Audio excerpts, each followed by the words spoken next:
This weekend, we witnessed one of the most anticipated WrestleManias I've seen in a while, and boy did the WWE and Triple H not disappoint. While the show wasn't perfect, I can confidently say that after watching both nights, this was exactly what I was looking for when it comes to a WrestleMania, and definitely an improvement over the last couple of years. We had great matches, fantastic entrances, surprising moments, insane spots, and more importantly, we saw the culmination of some amazing stories, giving us emotional moments we will remember forever. This is Wrestleology, and we're going to go over everything that happened this weekend at WrestleMania 39 and why it was such an amazing showing of one of the most anticipated WrestleManias ever.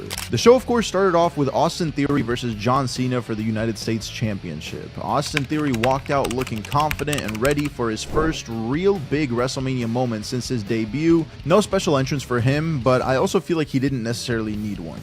After what we saw in night one, I think Theory will have plenty of WrestleManias to have special entrances, so that's not a big deal. But then came John Cena. And here's where I'm starting to feel like I'm getting old even though I'm 22. When Cena walked out, you could just tell that this isn't the same John Cena that fought The Rock at WrestleMania 28 or any of that. Cena's significantly older now. You could tell, even though he still looks great. His entrance was essentially his regular entrance, except they brought out a big group of Make-A-Wish kids with him on stage, which was a very wholesome moment, especially given how many wishes Cena has granted over the last 2 decades. This also made me, and as I saw on Twitter, a couple other people, think that Cena was probably set for a win just based on the entrance alone, but obviously that was not the case. The match itself was pretty decent, but nothing too special.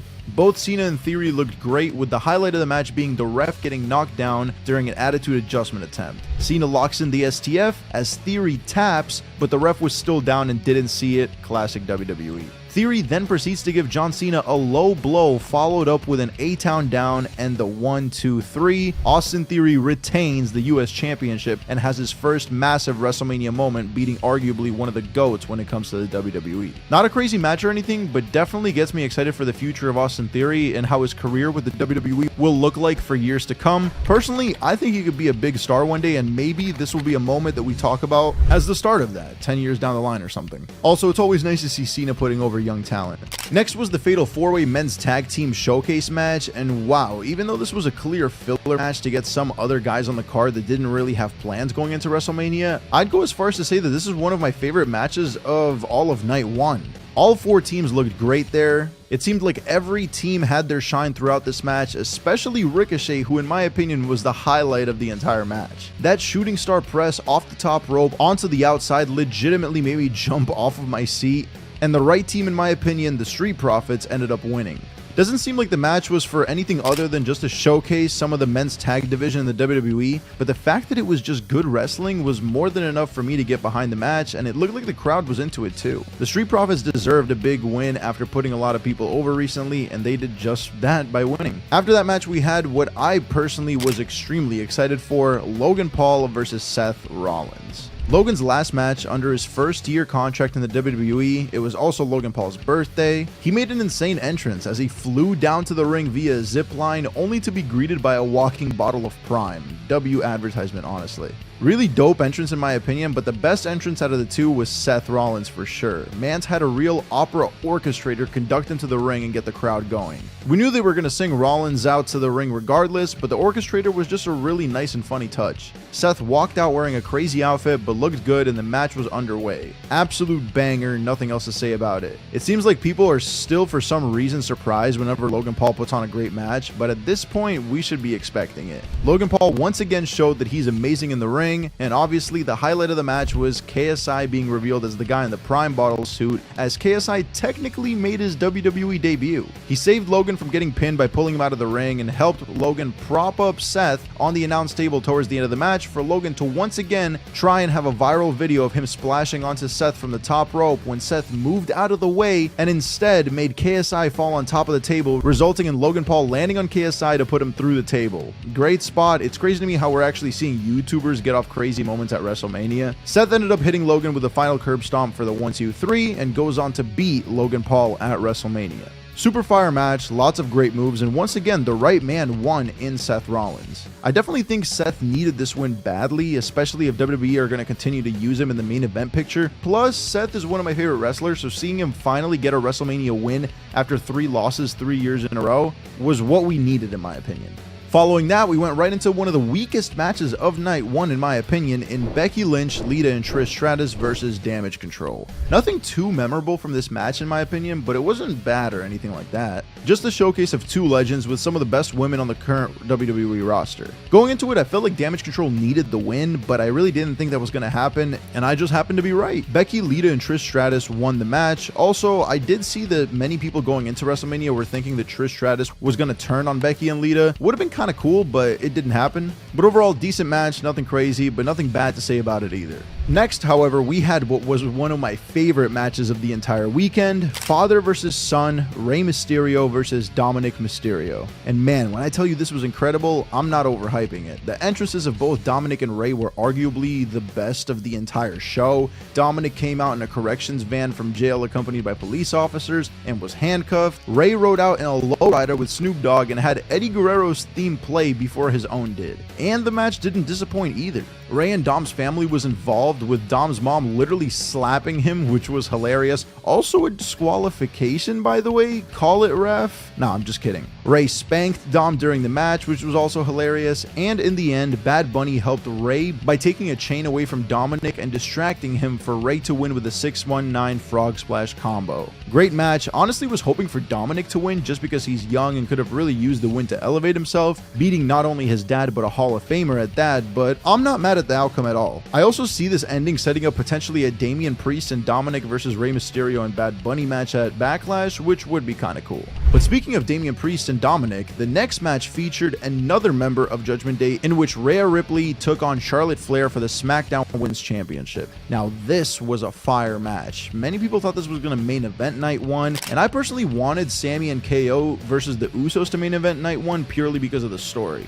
But regardless of them not main eventing, Rhea and Charlotte went out there and put on a show. I believe this was, if not the longest, definitely the second longest match of the night, and although there were a couple of spots that felt a little slow, I still firmly believe that this was the best women's match on the entire show, night 2 included. That spot with Charlotte's face bouncing off the ring post gave me chills, and in the end, Rhea hit Charlotte with the riptide off the top rope for the 3 count to become the new SmackDown Women's Champion while simultaneously becoming a Grand Slam champion as well. A main event worthy match for sure, and before anyone says, I know some fans are annoyed that this didn't main event given that Rhea won the Rumble, but take a look back. Guys like Sheamus and Alberto Del Rio literally were in the first match of their WrestleManias after winning the Rumble. The Rumble winner doesn't always main event, and this case definitely wasn't the first time. Regardless, fantastic match, and I'm really glad Rhea won. Things are going to get interesting moving forward, and I really want to see what happens with Judgment Day based on the results of this Mania. And it was at this point that I was getting ready to watch the main event of night 1 when The Miz and Snoop Dogg came out to the ring, and here I figured we were getting a surprise. Snoop has The Miz do an open challenge, and who's going to answer it? Is it Bobby Lashley? Is it LA Knight? No, instead we get Pat McAfee making another return to have a quick match in which he of course beats The Miz. I know a lot of people love Pat McAfee. I personally am not one of them. I never really just got into him to begin with, so for me I didn't really care about this part of the show, but it did get a good pop and a good reaction from the crowd and fans on Twitter, so I guess it was cool. But here we go. Night 1 comes to a wrap with the main event in Sami Zayn and Kevin Owens facing off against the Usos for the WWE Undisputed Tag Team Championships. Lil Uzi, who is one of my favorite rappers of all time, performed Just Wanna Rock to introduce the Usos, and I thought that was so cool. Both rap and wrestling have been a huge part of my life, so to see the two connect was very dope to me. The match itself, well, to me, this was no doubt the match of the night. I know some people might have been annoyed at all the false finishes and comebacks, but man, this match in itself told a fantastic story. I definitely expected Sami and Kevin to win, but there were definitely a few times in the match where I really thought the Usos had them. So many insane spots. Sami kicked out of the 1D, and of course, in the end, Sami gave not 1, not 2, but 3 haluva kicks to Jey Uso to pin him for the 1, 2, 3. Sami Zayn and Kevin Owens win the match, win the tag team titles, and break the historic tag title reign of the Usos. I also love that they had Sami Zayn pin Jey Uso. It gave Sami even more glory in my opinion, which he definitely deserves, and I'm extremely excited to see where this bloodline storyline goes from here. I also wonder how long Sami and Kevin are going to hold the belts, because don't get me wrong, I think they're great together, but I've personally always loved them more as singles competitors. But either way, amazing night 1 with some awesome matches. Nothing bad to say at all about the show up until this point, honestly.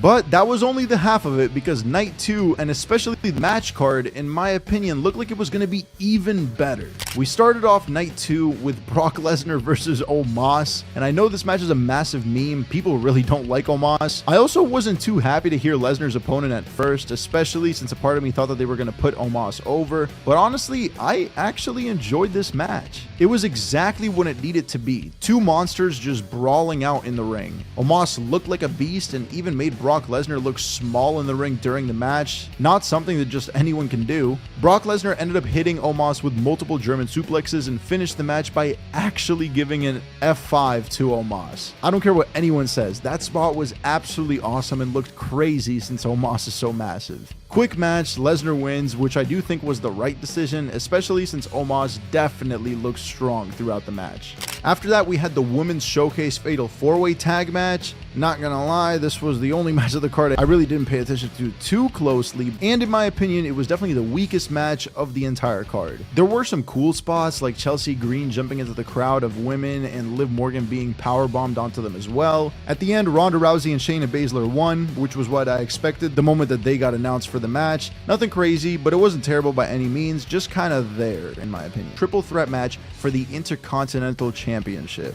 It seemed like everyone was split on the outcome 50-50. Half the people wanted Sheamus to win because 1, his match with Gunther at Clash at the Castle was awesome, and 2, because the Intercontinental title is the only championship that Sheamus has yet to capture in his WWE career. Personally though, I went into it wanting Gunther to win, but this match was fantastic, and some might even say that this was their match of the night. I would not argue against that. Everyone did amazing in this match. It was literally just a massive brawl. Insane spot where he tried to hit Drew McIntyre with the same amount of beat as the number of this year's WrestleMania. The three guys just turned WrestleMania into Banger Mania, and in the end, Sheamus hits Drew with a bro kick, but before delivering a powerbomb to Drew as well and pinning him to retain the title. Fire match, and once again, I think the right guy won, although I wouldn't have been mad if Sheamus won and Gunther was sent to the main event picture either. But with that match being out of the way, it really seemed like that was the start for literally only bangers for the rest of the night, with the next one also being one that I was very excited for, Bianca Belair versus Asuka for the Raw Women's Championship. Some cool entrances, and Bianca's entrance especially with little girl dancers, making it feel like she's literally the female version of John Cena. To be honest with you, while I do remember enjoying this match, I also feel like the match didn't have too many memorable spots, other than of course Asuka trying to spit the mist at Bianca. I was also very confused at the ending.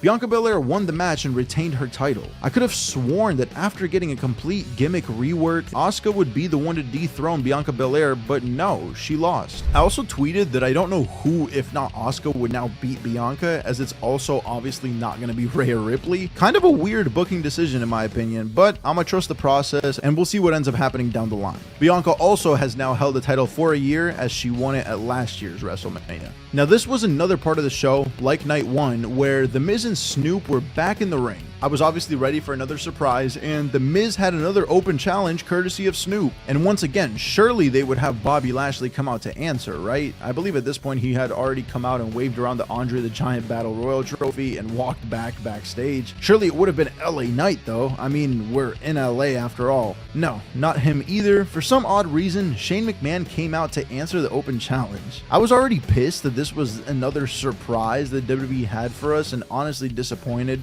I can't be the only one that doesn't really care about Shane McMahon, right? But then literally 10 seconds into the match, Shane tries to do a spot and tears his quad. Like father, like son, I guess. But either way, scary injury, and I wish the best for Shane. And huge props to Snoop Dogg, who stepped in and filled in for Shane instantly, hitting The Miz with a people's elbow and getting the win. Snoop really turned what would have been a super lame and confusing moment into a highlight, and I'm cool with that. But enough messing around. The next match was what I honestly was waiting for a long time for. Edge versus Finn Balor inside Hell in a Cell, with Finn bringing the demon. Both had crazy entrances.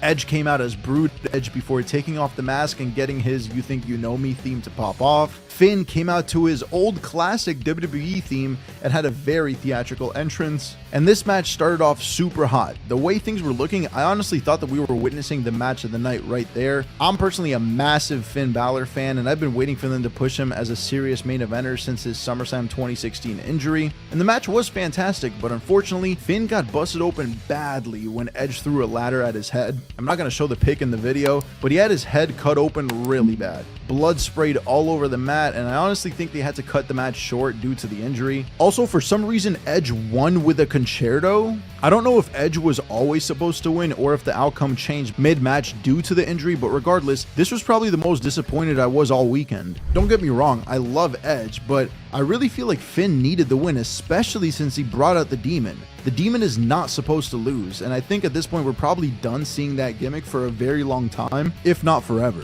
And it was for sure cut short. So there was only one match left. It felt weird also because the show was very early in timing, and I really think they had time for an LA Knight segment. Instead, they just showed recaps of night one, but that's going to be a completely separate video. Let's talk about the main event. Cody Rhodes versus Roman Reigns, undisputed WWE Universal Championship. Man, everything about this match gave me chills, from the entrances to the match itself to the outcome. Cody coming out to 80,000 plus singing his theme song, Roman coming out to a godly entrance as always. I was ready. This is what we've been building towards since January, and for the first time in a very long time, we didn't know who was going to win. In fact, going into it, I definitely saw more people thinking that Cody was going to win rather than Roman. The two guys put on one of the best matches I've seen all year with the storytelling and spots. Every single move in these guys' arsenal was hit, some twice. Solo kept interfering until the ref had enough and kicked him out, and at one point, Cody accidentally bumped the ref, which resulted in the Usos interfering and beating him up. Then, Sami and Kevin ran in to fight off the Usos, but also hitting a stunner and a haluva kick on Roman.